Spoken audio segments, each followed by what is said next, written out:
نحمدہ و نصلی علی رسولہ الکریم اما بعد فاعوذ باللہ من الشیطان الرجیم بسم اللہ الرحمن الرحیم۔ بہت چھوٹی اور مختصر ویڈیو ہے، آخر تک ضرور دیکھنا۔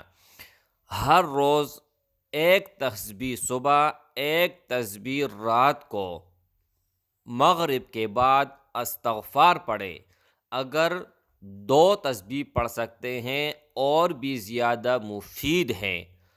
قیامت کے دن محبوب رسول اللہ صلی اللہ علیہ وآلہ وسلم کا ارشاد مبارک ہے کہ جن کے اعمال نامے میں زیادہ استغفار ہوں گے اتنے ہی زیادہ اللہ کے اور محبوب کے اور جنت کے قریب ہوں گے۔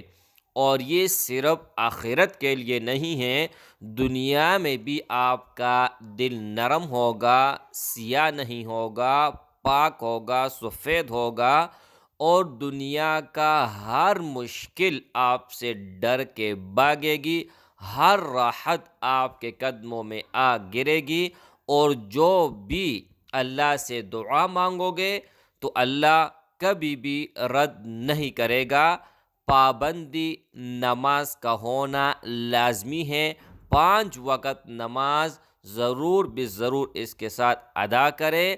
پھر ایک ہفتے کے اندر تمام حالات کا جائزہ لے کر اس کے بعد اس ہی ویڈیو کے کمنٹ بک میں آ کے اپنا رائے دے سکتے ہیں۔